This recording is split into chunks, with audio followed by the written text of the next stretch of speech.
Hello दोस्तों, कैसे हैं आप सब।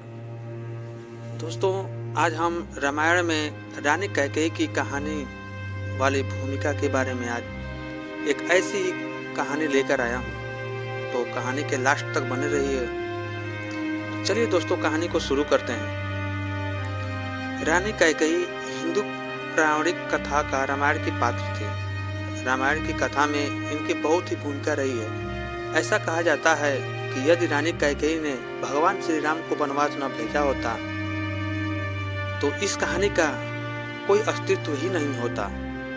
इसलिए रामायण की कहानी की ये अहम हिस्सा रही है। रानी कैकेयी बचपन से ही बहुत बहादुर और होशियार रही है। रानी कैकेयी बहुत ही खूबसूरत थी एवं ये सौंदर्य की धनी होने के साथ साथ युद्ध कौशल की भी धनी थी, जिससे अयोध्या के राजा दशरथ उनसे बहुत प्रभावित हुए। फिर राजा दशरथ और रानी कैकेयी की शादी हो गई। वे राजा दशरथ की दूसरी पत्नी थी और भरत की माँ थी, किंतु वे सबसे अधिक प्रेम राम से किया करती थी। तो चलिए दोस्तों, इस कहानी में रानी कैकेयी के चरित्र के बारे में आपको बताते हैं। रानी कैकेयी का जन्म कैकेया राज्य में हुआ। रानी कैकेयी कैकेयार नरेश राजा अश्वपति की पुत्री थी, जिनके पिता राजा अश्वपति घोड़ों में भगवान थे, इसलिए उन्हें अश्वपति कहा जाता था। रानी कैकेयी उनके राज्य यानी कैकेया के नाम पर पड़ा। रानी कैकेयी 7 भाइयों की इकलौती बहन थी। कैकेयी बचपन से ही मातृ प्रभाव के बिना रही। कैकेयी के पिता ने कैकेयी की मां को अपने महल से बाहर कर दिया था।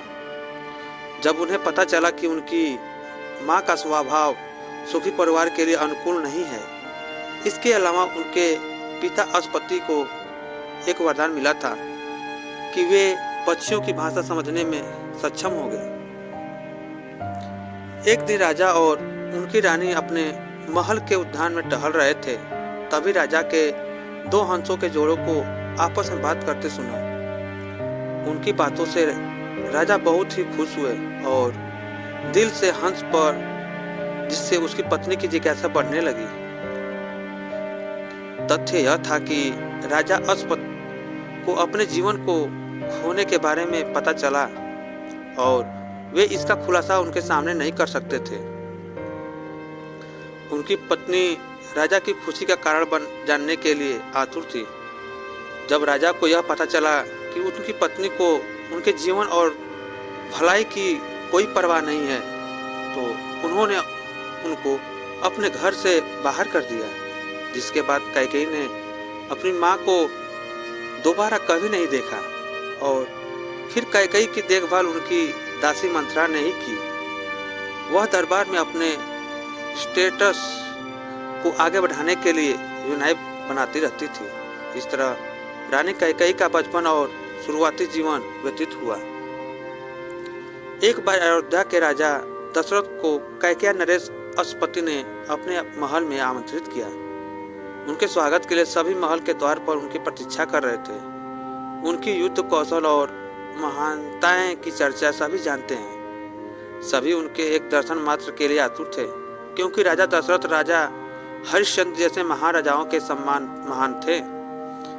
उनकी देखरेख के लिए रानी कैकेयी खुद लगी हुई थी।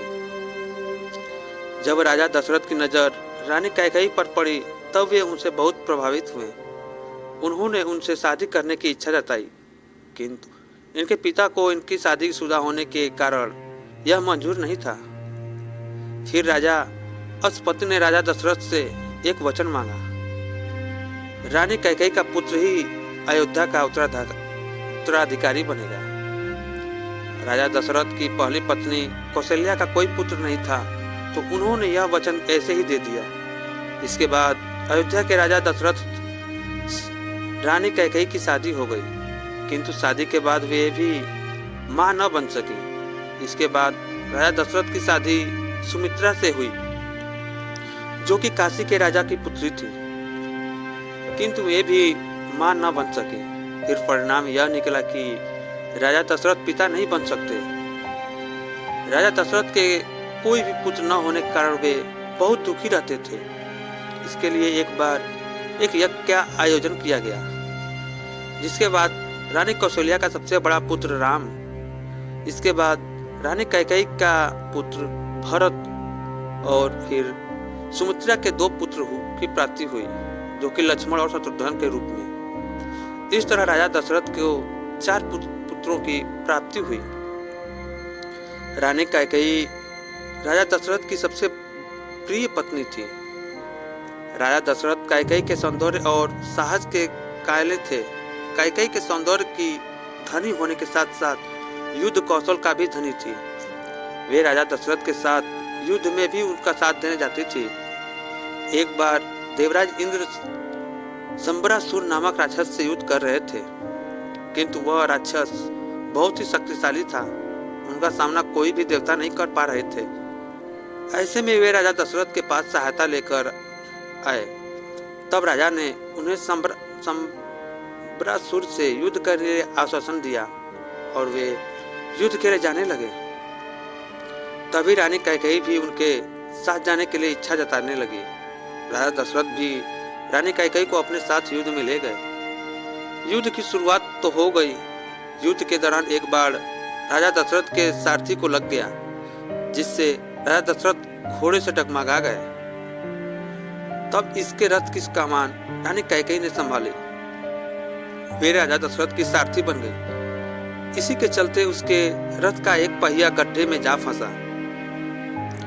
संबरासुर नामक राक्षस लगातार राजा दशरथ पर वार कर रहा था, जिससे राजा दशरथ बहुत ही अधिक घायल हो गए।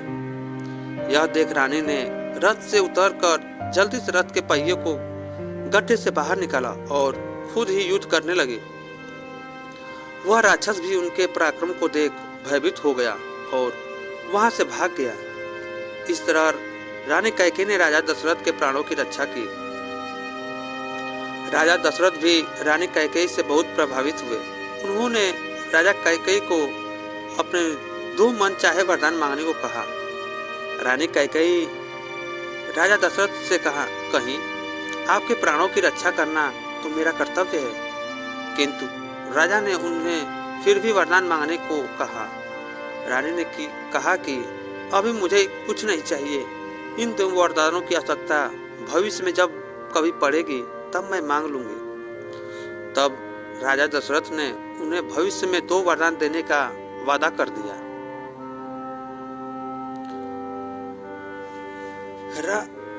राम रानी कौशल्या के पुत्र थे। ये राजा दशरथ के सबसे बड़े पुत्र थे। राम रानी कैकेयी और राजा दशरथ के सबसे प्रिय पुत्र भी थे। वे सबसे अधिक प्रेम राम से ही करते थे। छोटे से रानी कैकेयी ने राम अपना अधिकार जताया। राम भी रानी कैकेयी को सबसे ज्यादा करीब थे। वे उनकी हर बात मानते थे। मिथिला के राजा जनक की पुत्री देवी सीता के स्वयंवर में राम ने भगवान शिव का धनुष तोड़कर सीता से विवाह किया। साथ ही राजा दशरथ के 4 पुत्रों का विवाह मिथिला की राजकुमारियों के साथ संपन्न हो गया। रानी कैकेयी के पिता का स्वास्थ्य खराब होने के कारण उन्होंने भरत से मिलने की इच्छा जताई। रानी कैकेयी के भाई युद्धाजित में राजा दशरथ से भरत को कैकेयी आने के लिए कहा। तब भरत और शत्रुघ्न दोनों ने कैकेयी के लिए प्रस्थान किया। राजा दशरथ ने उसी समय राम को अयोध्या का उत्तराधिकारी बनाने का निर्णय लिया, जिससे सब बहुत खुश हुए। रानी कैकेयी भी इस बात से बहुत खुश हुई, किंतु रानी कैकेयी की दासी मंथरा को यह पसंद नहीं आया। उससे रानी कैकेयी को इस बात पर खुश देख ईर्ष्या जताई। उसने रानी कैकेयी को भड़काना शुरू कर दिया। मंथरा ने रानी कैकेयी से कहा, राजा दशरथ अपने वचन से मुकर रहे हैं। उन्होंने तुम्हारे पिता को यह वचन दिया था कि तुम्हारा पुत्र उत्तराधिकारी बनेगा, फिर वे कौशल्या के पुत्र को राजा बनाने कैसे सकते हैं। यह सुनकर रानी मंथरा पर बहुत क्रोधित हुई।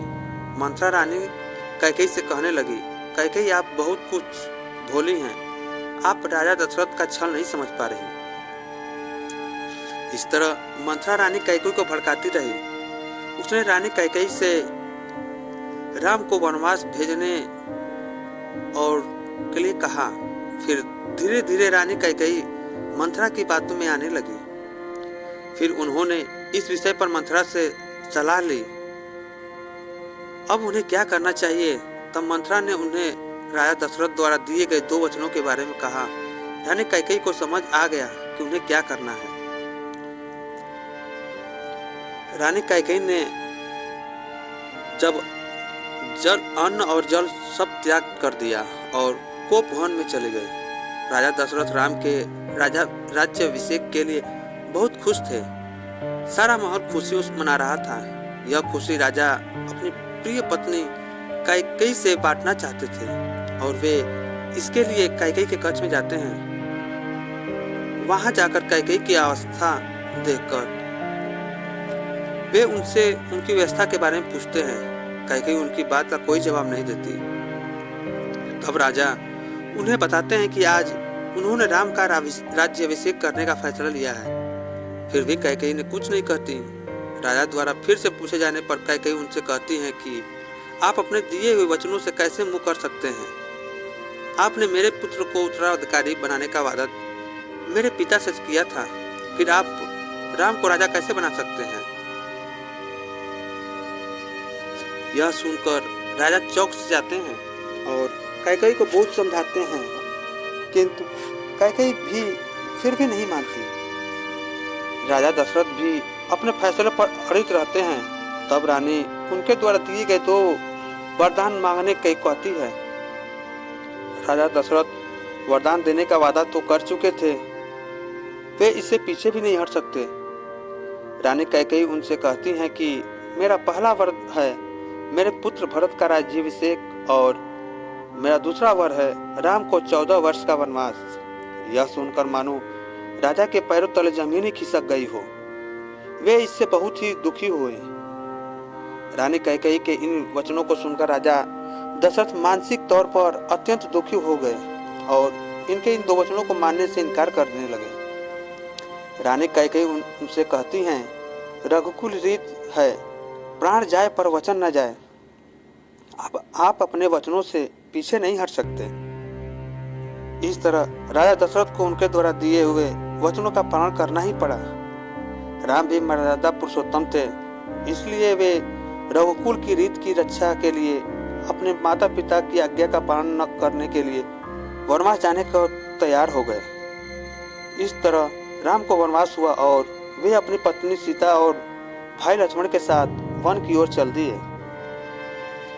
राजा दशरथ का राम के प्रति बहुत प्रेम अधिक था, जिसके कारण वे उस वियोग सहन न कर सके। उन्होंने राम को बहुत रोकने की कोशिश की, परंतु राम उनके वचनों का मान रखने के लिए उनकी एक न सुनी और वे वन की ओर प्रस्थान कर गए। कुछ समय पश्चात राजा दशरथ ने राम के वियोग में अपना देह त्याग दिया और उनकी मृत्यु हो गई। इसकी सूचना जब भरत को मिली तब वे रानी कैकेयी पर बहुत क्रोधित हुए और उन्होंने अपनी माता का त्याग कर दिया। भरत माता के किए पर बहुत दुखी थे, क्योंकि वे राम से बहुत अधिक प्रेम करते थे। उन्होंने राम को अपने अयोध्या लाने के लिए अपने मंत्रियों से उन्हें ढूंढने को कहा। रानी कैकेयी अपने पुत्र भरत द्वारा कहे गए कटु वचनों से बहुत आहत हुई और उन्हें अपनी गलती का एहसास हुआ, किंतु भरत ने उन्हें अपनी माता कहलाने से वंचित कर दिया। जब भरत को यह पता चला कि राम चित्रकूट में हैं, तब अयोध्या के सारे लोग उन्हें वापस लाने के लिए चित्रकूट की ओर चल दिए। वहां पहुंचकर जब राम को उनके पिता की मृत्यु के बारे में पता चला तो वे बहुत दुखी हुए। रानी कैकेयी अपने किए पर पछताती रही। उन्होंने राम से उनके किए के लिए माफी मांगी और उनसे वापस अयोध्या चलने के लिए कहने लगी, किंतु राम ने अपने पिता के वचनों का पालन करने के लिए उनकी बात न मानी और वे वन में ही भ्रमण करते रहे और सारे अयोध्यावासी को वापस जाने के लिए कह दिया। भरत ने राजगद्दी पर बैठकर राम के चरण पादुकाओं को रखकर सिंहासन किया। तो इस तरह रानी कैकेयी ने अपने किए का पश्चाताप किया और राम को वनवास भेजने के कारण ही रानी कैकेयी की रामायण कथा में अहम भूमिका रही। तो दोस्तों, थोड़ा कहानी बहुत भावुक होकर मैं पढ़ दिया, जिससे कि थोड़ा कुछ अगर कोई कमी रह गई हो तो उसके लिए मैं माफ़ी चाहता हूँ और खेद है उसके लिए। और दोस्तों, अगर ऐसे ही हिंदी की अन्य कहानियों को पढ़ना और सुनना चाहते हैं तो मेरे चैनल को सब्सक्राइब कर लें और नीचे कमेंट बॉक्स में लिख कर ज़रूर बताएं कि कहानी कैसी लगी और अगली कहानी